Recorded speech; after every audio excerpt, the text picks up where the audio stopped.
उसके बाद जो हमारा नेक्स्ट टॉपिक है वो है functional and non functional requirement engineering के अंदर फंक्शनल रिक्वायरमेंट्स क्या हैं और नॉन फंक्शनल रिक्वायरमेंट्स क्या हैं उनकी ज़रा यहाँ पे डिटेल देख लेते हैं। फंक्शनल रिक्वायरमेंट्स क्या होती हैं? Statements of the services that the system should provide, how the system should react to a particular inputs. कोई सिस्टम को जो बेसिक सर्विसेज की स्टेटमेंट्स होती हैं उनकी डिटेल फंक्शनल रिक्वायरमेंट होगी। मतलब फंक्शन कैसे काम सिस्टम कैसे काम करेगा, सिस्टम किस तरह से रिएक्ट करेगा एक स्पेसिफिक इनपुट के ऊपर, और किसी एक स्पेसिफिक सिचुएशन में सिस्टम किस तरह से बिहेव करेगा। What will be the behaviour of the system with a particular situation. ठीक है, may state what the system should do not. इसमें ये भी हो सकता है फंक्शन रिक्वायरमेंट कि मैं सिस्टम क्या नहीं कर सकता या फिर सिस्टम क्या क्या फंक्शन परफॉर्म कर सकता है।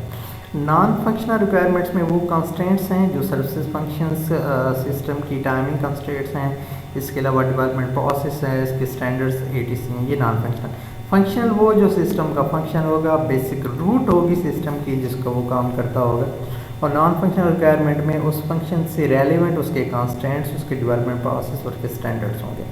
ऑफनली apply the system as a whole rather than individual feature of the service. ये सिस्टम के किसी एक कंपोनेंट के ऊपर इंप्लीमेंट नहीं होते। Non functional requirement overall count होते हैं। डोमेन रिक्वायरमेंट्स होती हैं constraints on the system from domain of operation. ये जस्ट ऑपरेशन डोमेन से रिक्वायर्ड होते हैं। दीज आर कॉल्ड ऑपरेशनल या डोमेन रिक्वायरमेंट। ठीक है जी, ये हमारे पास फंक्शनल रिक्वायरमेंट और नॉन फंक्शनल रिक्वायरमेंट की थोड़ी सी डिटेल है। फंक्शनल रिक्वायरमेंट्स को फर्दर हम ज़रा डिटेल में देख लेते हैं कि डिस्क्राइब फंक्शनैलिटी और सिस्टम सर्विसेज। सिस्टम की सर्विसेज या फंक्शनैलिटी को ये डिस्क्राइब करता है। Depend on the type of software, expected users and type of the system where the software is used. कि सॉफ्टवेयर को किस सिस्टम पे हमने यूज़ करना है, टाइप ऑफ सॉफ्टवेयर क्या है, इसके अलावा एक्सपेक्टेड यूजर्स क्या हैं उसके, और उसका प्लेटफॉर्म क्या है जिसके ऊपर हमने इस सॉफ्टवेयर को चलाना है।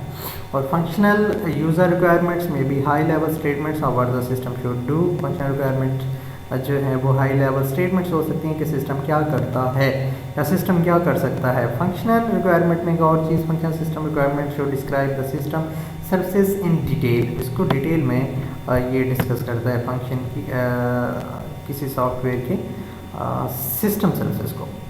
ठीक है जी, और फॉर एग्जांपल इसकी एक एग्जांपल देते हैं कि मेडिकल सिस्टम जो है, तो मेडिकल सिस्टम जो है या किसी हॉस्पिटल का सिस्टम है, उसके अंदर फंक्शनल रिक्वायरमेंट कौन कौन सी हो सकती हैं। A user shall be able to search appointment list from the. पहली बात तो ये कि वो सर्च कर सकता है, पहला काम उसका। ठीक है, फंक्शनल रिक्वायरमेंट्स के वो सर्च कर सकेगा।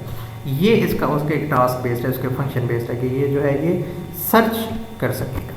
और दूसरी चीज़, the system shall generate each day, system के each day for each clinic a list of patients. और अब उसके बाद ये लिस्ट ऑफ पेशेंट्स जो है वो बनाएगा।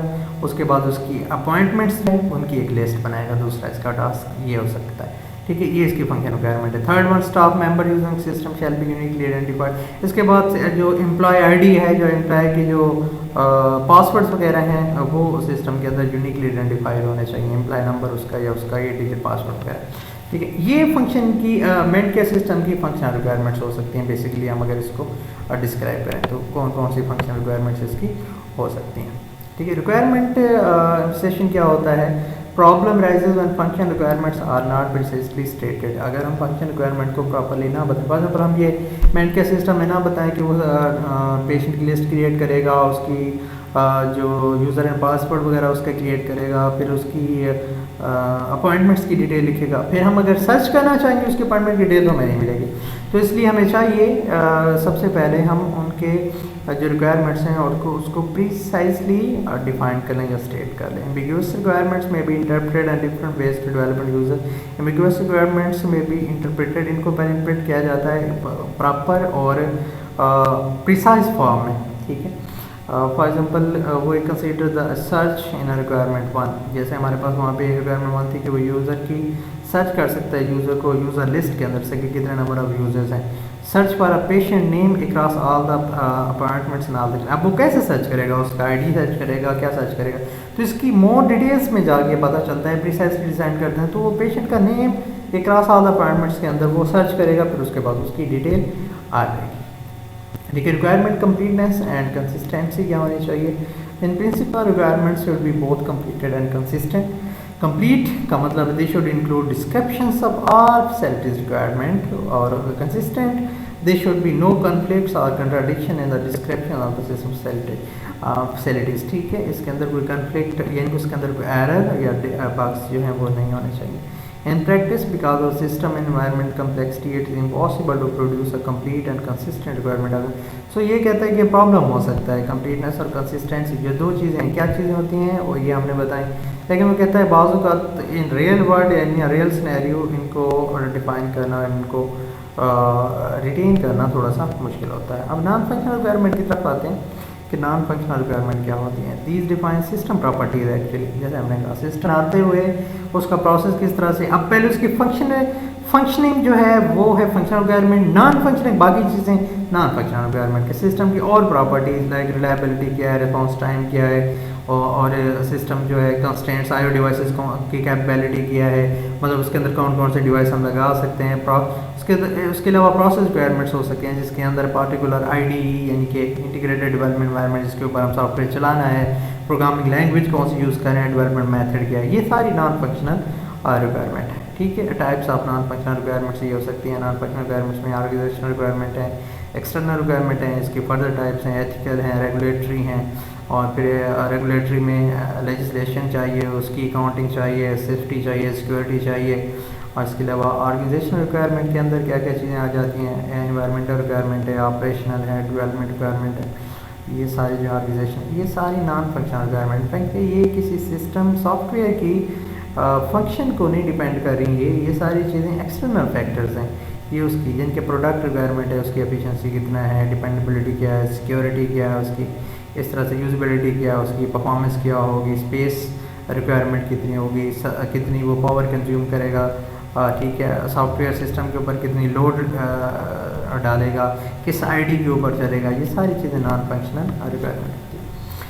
नॉन फंक्शनल रिक्वायरमेंट इम्प्लीमेंटेशन क्या है, may be effect overall architecture of the system, ये सिस्टम के ओवरऑल आर्किटेक्चर को जो है वो इफेक्ट कर सकती हैं। फॉर एग्जाम्पल यहाँ पे उसने एग्जांपल दे दिया किसी की परफॉर्मेंस के ऊपर वो अगर चेंज आता है तो उसकी डेफिनेट बात है उसका किसकी परफॉर्मेंस अगर बहुत अच्छी है उसका मतलब होगा उसके आर्किटेक्चर कम्युनिकेशन मिनिमम है। इस तरह से अगर वो मैक्सिमम हो जाती है तो सिस्टम हैवी हो जाता है। इस तरह से अगर कोई बीच में एरर आ जाते हैं या बीच में आपके पास वायरस वगैरह जैसे सॉफ्टवेयर के साथ ऐड हो जाता है तो वो नॉन फंक्शनल किस रिक्वायरमेंट के ऊपर इम्प्लीमेंट करेगा कि ये भी ज़रूरी है कि नॉन फंक्शनल रिक्वायरमेंट वो एक नॉन फंक्शनल इम्पैक्ट होगा, नॉन फंक्शनल पैरामीटर होगा जो उसको चेंज करेगा। Single non functional requirement such as security requirement में भी generate a number of related functional requirement. हाँ जी, वो ये कहता है कि अब नॉन फंक्शनल रिक्वायरमेंट के रेफरेंस से हम फंक्शनल रिक्वायरमेंट की तरफ जा सकते हैं। यहाँ पे देखें जैसे वो सिक्योरिटी की बात कर रहे हैं, ऑल्सो जनरेट यानी अगर हमें सॉफ्टवेयर सिक्योर चाहिए तो फिर जो सॉफ्टवेयर की वर्किंग है जो उसके फंक्शंस हैं उसके ऊपर भी इम्पैक्ट जा सकता है कि उसकी वर्किंग और फंक्शंस को हम चेंज करें ताकि उसकी सिक्योरिटी ज़्यादा अच्छा जाए। नॉन फंक्शनल क्लासिफिकेशन क्या है, प्रोडक्ट रिक्वायरमेंट होगी, ऑर्गेनाइजेशनल रिक्वायरमेंट क्या है, एक्सटर्नल रिक्वायरमेंट क्या है। प्रोडक्ट रिक्वायरमेंट ये है कि जी एक्चुअली जो बनाने चाह रहे हैं हम वो उसकी एग्जीक्यूशन स्पीड क्या है, रिलायबिलिटी क्या है, उसका बिहेवियर क्या है, ठीक है, वो एक पार्टिकुलर स्पेसिफिक वे में क्या बिहेव करता है। ऑर्गेनाइजेशन रिक्वायरमेंट ये है कि ये सॉफ्टवेयर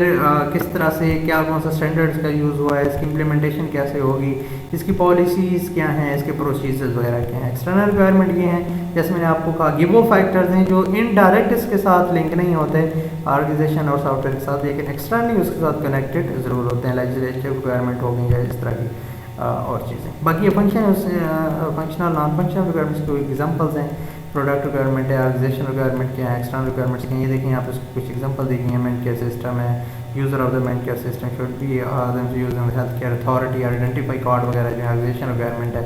एक्सटर्नल रिक्वायरमेंट है कि उसके पेशेंट प्राइवेसी जो है वो प्रोविजंस होनी चाहिए, सेट आउटडेटेड ये फ्ला ये चीज़ें जो हैं इसकी रिक्वायरमेंट्स हैं। गोल्स एंड रिक्वायरमेंट क्या है, non-functional requirements may be very difficult to state precisely and non-functional requirements को डिटेल में प्रिसाइज बनाना मुश्किल होता है। क्यों? क्योंकि फंक्शनल रिक्वायरमेंट तो हम कर सकते हैं क्योंकि सॉफ्टवेयर को हम जनरेट करने जा रहे हैं, non functional requirements automatically implement हो जाती हैं, सो उनको प्रिसाइज करना थोड़ा सा मुश्किल होगा। यूजेबिलिटी रिक्वायरमेंट क्या है, the system should be easy to use, ये सबसे पहले। Medical staff for example medical system की बात है तो कहता है मेडिकल उसके लिए इसका टेस्टिंग, इसकी फंक्शनिंग और इसकी यूजेबिलिटी ईजी होनी चाहिए ताकि वो इसको आसानी से इस्तेमाल कर सकें। So these are basically functional and non functional requirements जो ये इम्पैक्ट करती हैं किसी प्रोजेक्ट इंजीनियरिंग या प्रोसेस इंजीनियरिंग रिक्वायरमेंट के अंदर। जी।